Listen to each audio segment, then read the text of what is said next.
Hello students, welcome back again your economics station unlock economics.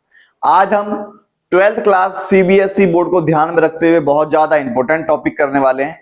इस में से आपके 3 नंबर या 4 नंबर का एग्जाम में जरूर आता है।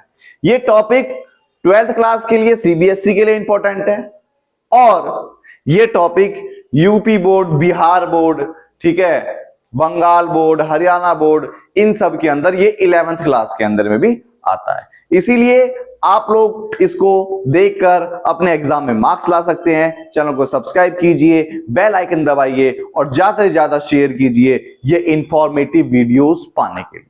तो बिना देरी करे हम लोग चालू करते हैं हमारा ह्यूमन कैपिटल। ठीक है, हिंदी में इसे ह्यूमन कैपिटल को बोलते हैं मानव पूंजी। क्या बोलेंगे? मानव पूंजी। सबसे पहले देखो ह्यूमन कैपिटल। ह्यूमन कैपिटल का मतलब हम लोग। ह्यूमन कैपिटल का मतलब हम लोग, ठीक है। ह्यूमन कैपिटल का मतलब हम लोग। हमारे पास स्किल भी है, हमारे पास नॉलेज भी है, हमारे पास एक्सपीरियंस भी है। मतलब स्किल का मतलब कुशलता, नॉलेज का मतलब ज्ञान और एक्सपीरियंस का मतलब तुम्हें पता ही है, क्षमता। ठीक है, ये सारी चीज मिलकर एक ह्यूमन कैपिटल बनती है। Pool of skill, knowledgeable and experience human resources process bye nation. मतलब सीधा सीधा हम कह सकते हैं कि एक देश की इकोनॉमी में वो मानव जिनके अंदर स्किल है, कोई नॉलेज है, कोई एक्सपीरियंस है और ये ह्यूमन हमारे भारत की जीडीपी में योगदान दे रहे हैं। ये कहलाता है ह्यूमन कैपिटल। क्या कहलाएगा? ये कहलाएगा ह्यूमन कैपिटल कहलाएगा। समझ में आया? ऐसे लोग जो किसी देश के इकोनॉमी के अंदर, प्रोडक्शन के अंदर क्या करते हैं, योगदान देते हैं, वो क्या कहलाते हैं? ह्यूमन कैपिटल कहलाते हैं। वही चीज लिखा हुआ है, resources process by a nation. समझ में आया? आगे बढ़ते हैं। Human capital formation and its source. Human मानव पूंजी निर्माण के स्रोत। मानव पूंजी निर्माण के स्रोत, ठीक है, मानव पूंजी निर्माण के स्रोत। Addition to the stock of human capital. अभी मैंने बताया एक देश के अंदर वो लोग जिनके अंदर एक्सपीरियंस होगा,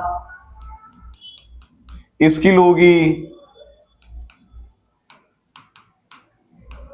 नॉलेज होगी, तो क्या होगा? वो हमारे देश का ह्यूमन कैपिटल कहलाएगा।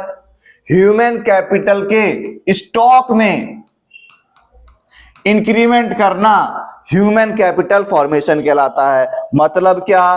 भारत के अंदर मान लो 140 करोड़ की जनसंख्या है, जिसमें से 47 करोड़ लोग काम कर रहे हैं, बाकी के 93 करोड़ लोग बेरोजगार हैं, काम नहीं कर रहे। इस 93 के अंदर क्या करना? नॉलेज देना, एजुकेशन देना, जिससे बाद में ये काम करने लग जाएं। समझ में आ गया? तो चैनल को सब्सक्राइब करो, बेल आइकन दबाओ और ज्यादा से ज्यादा शेयर करो। ठीक है, तो इनके स्टॉक में क्या करना? वृद्धि करना मानव पूंजी निर्माण का स्रोत कहलाता है। स्टॉक में वृद्धि कैसे होगा? एजुकेशन से होगा, हेल्थ से होगा, on the job training, migration और इंफॉर्मेशन। हिंदी में बोलते हैं शिक्षा, स्वास्थ्य, नौकरी के दौरान प्रशिक्षण, ठीक है, और माइग्रेशन का मतलब होता है पलायन, ठीक है। इंफॉर्मेशन मतलब स्रोत।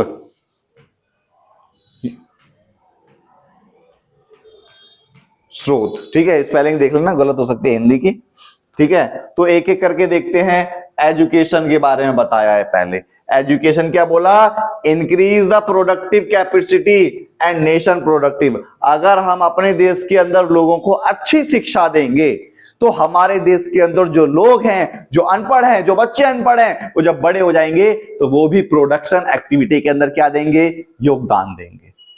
प्रोडक्शन एक्टिविटी के अंदर क्या देंगे, योगदान देंगे। तो ये क्या कहलाएगा, हमारा ह्यूमन कैपिटल फॉर्मेशन हो गया।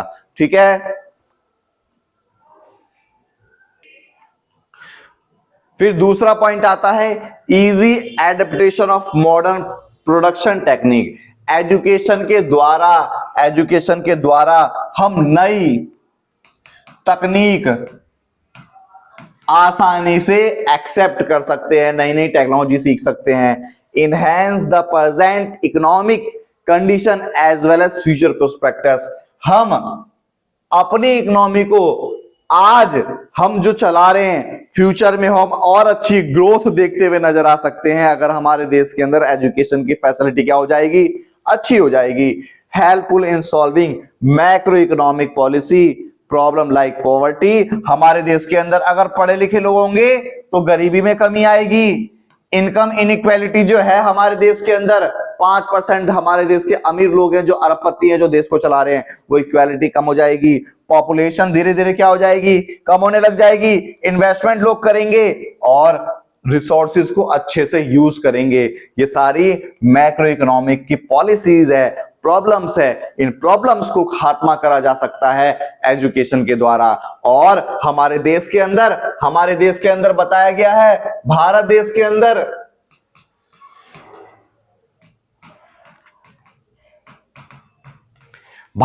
के अंदर एजुकेशन के ऊपर हमारे देश में बहुत सारे परिवार ऐसे हैं जो उधार लेकर भी खर्चा करते हैं, उधार लेकर भी एजुकेशन की फैसिलिटीज अपने बच्चों को देते हैं, जिससे वो अपने क्या हो सके, फ्यूचर को, आने वाली पीढ़ी को अच्छे तरीके से संवार सकें। ठीक है, तो हुआ ना एजुकेशन पे खर्चा। और एजुकेशन पे खर्चा क्यों करा जाता है, बेहतर भविष्य के लिए। समझ में आ गया? ठीक है, तो अगला पॉइंट आता है हमारा हेल्थ। मान लो मैं पढ़ा रहा हूं, मेरी हेल्थ ही खराब हो जाए, क्या मैं पढ़ा पाऊंगा? तुम लोग पढ़ रहे हो, ठीक है, आगे चल के तुम लोगों ने कोई प्रोफेशनल कोर्स कर लिया, सीए, सीपीटी, सीएस, ठीक है, सीएम में ये सारे कोर्स कर लिए, ठीक है, बहुत अच्छी जॉब लग गई, पैकेज अच्छा मिल गया, लेकिन तुम बीमार पड़ गए, डॉक्टर ने बोला बेड रेस्ट 3 महीने का। जब 3 महीने का बेड रेस्ट बोला तो क्या उस 3 महीने में कोई काम करोगे? नहीं करोगे। जीडीपी में क्या तुमने कोई योगदान दिया? नहीं दिया। क्या होगा? तुम लोग बीमार पड़ गए तो कोई काम करने लायक नहीं होगे। और बीमारी 2 तरीके से होती है, मेंटल हेल्थ और फिजिकल हेल्थ। ठीक है, तो दोनों तरीके से इंसान स्वस्थ रहना चाहिए। अगर इंसान स्वस्थ है तो अच्छे तरीके से क्या करेगा, काम करेगा, ज्यादा योगदान देगा, जीडीपी आगे बढ़ेगी। इसीलिए हमारे देश के अंदर सरकार हॉस्पिटल पर, मेडिसिन पर, स्वास्थ्य पर बहुत ज्यादा खर्चा कर रही है। समझ में आ गया? चैनल को सब्सक्राइब करें इसी बात पर। अब देखो, investment health sector increase efficiency. Health sector पे सरकार खर्चा करती है, एफिशिएंसी से प्रोडक्टिविटी बढ़ेगी और प्रोडक्टिविटी से काम करने वाले लोग बढ़ेंगे। एंश्योर, ठीक है, प्रीनियर एंटरप्रेन्योर सप्लाई हेल्थ वर्कफोर्स। ठीक है, तो हेल्थी वर्कफोर्स ज्यादा से ज्यादा सप्लाई होगा। ठीक है, include provision better medical facility. जब बेटर मेडिकल फैसिलिटी मिलेगी तो ability of life saving drugs, लोग ड्रग्स से क्या हो जाएंगे, अपने लाइफ बचा सकते हैं। कॉमन वैक्सीनेशन, सरकार ने बहुत सारे ड्रग्स प्रोग्राम चलाए, वैक्सीनेशन प्रोग्राम चलाए, medical knowledge, proper sanitization, cleaning drinking water, ये सारी चीज क्या है, ये हेल्थ को अच्छा कर रही है। ठीक है, अभी कोरोना काल आया तो वैक्सीनेशन प्रोग्राम बहुत बड़े लेवल पर चलाया गया हमारे देश के अंदर, तो वो क्या है, हेल्थ का ही एक पार्ट है। सरकार ने खर्चा कराना, खर्चा क्यों करती है, देश की इकोनॉमी आगे बढ़े, जिससे हमारे देश बीमार ना पड़े। अगर हमारे देश के लोग सोच के देखो एक बार, तबाही मच जाती और हर तरफ, चारों तरफ लाश तो लाश थे ही, अगर चारों तरफ लाशें ही लाशें होती, अभी तक कोरोना नहीं गया हुआ होता, महामारी फैली हुई होती, सोचो हमारे देश का कितना बुरा हाल हुआ होता। क्या हमारा देश आगे बढ़ता? नहीं बढ़ता। इसीलिए हेल्थ सेक्टर के ऊपर बहुत ज्यादा जरूरी है पैसा खर्चा करना। फिर अगला आता है ऑन द जॉब ट्रेनिंग। तुमने देखा होगा जब हम कहीं पर जॉब करने के लिए जाते हैं हमें 15 दिन, 20 दिन, 1 महीना, 1 साल, 9 महीने की ट्रेनिंग दी जाती है। उस ट्रेनिंग के अंदर हमारे अंदर की जो स्किल है उस स्किल को बूस्ट अप करा जाता है। जैसे कोई पुलिस के अंदर जॉब करने के लिए गया, डिफेंस के अंदर जॉब करने के लिए, तो उसे 9 महीने की ट्रेनिंग दी जाती है। उसकी सैलरी भी चालू है लेकिन उसे 9 महीने की ट्रेनिंग दी जाती है। ब्लैक कमांडो है, 3 साल की ट्रेनिंग दी गई। ब्लैक कमांडो, ये देखो, ये एक बच्चा जो है हाथ से हम इसे तोड़ तो देंगे कि हम इसे उंगली से किसको नहीं तोड़ सकते। ब्लैक कमांडो उंगलियों से हड्डी तोड़ने की क्षमता रखते हैं। उन्हें ट्रेनिंग दी जाती है ना, और जब वो ट्रेनिंग दी गई, ट्रेनिंग पर पैसा खर्च हुआ, उस ट्रेनिंग से सेल्फ बूस्टअप हुआ, स्किल डेवलपमेंट हुआ, इसलिए तो करा गया। स्किल डेवलपमेंट हो जाएगा फिर वो अच्छे से योगदान देगा, काम करेगा। वही लिखा हुआ है effective imparting technical skill, how known work to train, मतलब किस तरीके से काम करा जाएगा उसकी स्किल दी जाती है। थ्योरेटिकल नॉलेज दी जाती है। इंक्रीज प्रोडक्टिव एफिशिएंसी, जब उनके पास नॉलेज आ जाएगी तो अच्छे से काम करने की वो दी जाएगी। ठीक है,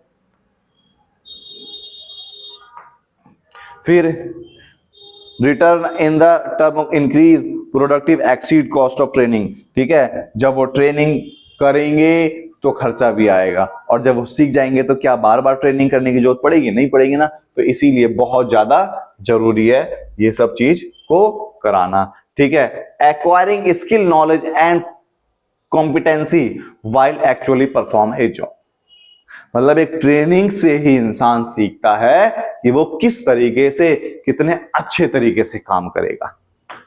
अगला है माइग्रेशन। माइग्रेशन का मतलब सबको पता है, हमारे देश में लोग पढ़ लिख लेते हैं। आज बहुत सारे कॉमर्स के लोग हैं जो ACCA करने लग गए। ACCA कर लेते हैं, है ही विदेश का कोर्स, चलेगा ही विदेश काम करने के लिए, भाई क्यों ना जाए, अच्छे पैसे मिल रहे हैं। तो वही चीज यहां पर भी है। माइग्रेशन पर भी बहुत ज्यादा पैसा खर्चा हो रहा है। जब माइग्रेशन करने के लिए जाएंगे, गांव से निकलेंगे, बस का खर्चा, ठीक है, यहां से रहने का खर्चा, खाने का खर्चा, हर जगह लगा जाता है, तो वो माइग्रेशन। अब देखो माइग्रेशन का मतलब क्या होता है? माइग्रेशन का मतलब क्या होता है? माइग्रेशन का मतलब होता है ये गांव का इलाका है और ये शहर का इलाका है। गांव के अंदर जो ये लड़का है ये अपनी स्किल को अच्छे तरीके से नहीं शो कर पा रहा, ये आ जाएगा शहर में काम करने के लिए। जब शहर में काम करने के लिए आएगा तो उसका किराया, रहने का खर्चा, सरवाइव करने का खर्चा, ये सारे खर्चे हैं ना, तो ये बोलते हैं migration. Migration population transmit the acquire skill the native hometowns their contributing to balance economy growth और डेवलपमेंट। हम चाहते हैं, सरकार चाहती है कि जो माइग्रेशन करने वाले लोग हैं वो जब आते हैं शहर के अंदर, क्यों? हमारा घर चल सके, वो होता है माइग्रेशन। इनके ऊपर भी तो पैसा खर्चा हुआ। अब देखो, movement of the people one place to other place, एक जगह से दूसरी जगह जाते हैं काम करने के लिए, वो माइग्रेशन कहलाता है। क्यों? Better earning and economic opportunities, ज्यादा पैसे कमाने के लिए और इकोनॉमिक अपॉर्चुनिटीज का फायदा उठाने के लिए वो जाते हैं। Due to lack of employment, बेरोजगारी होने के कारण, opportunity under develop region, people migrate to develop region. वो इलाके जो डेवलप नहीं है, ठीक है, वहां से जाते हैं अंडर डेवलप, जो डेवलप नहीं है वहां से जाते हैं डेवलप कंट्री की तरफ, डेवलप शहर की तरफ, वो कहलाता है हमारा माइग्रेशन। फिर आता है इंफॉर्मेशन। तुम्हारे अभी CBSE के डेट शीट आ गई, कैसे पता लगी? वेबसाइट पे पता लगी ना।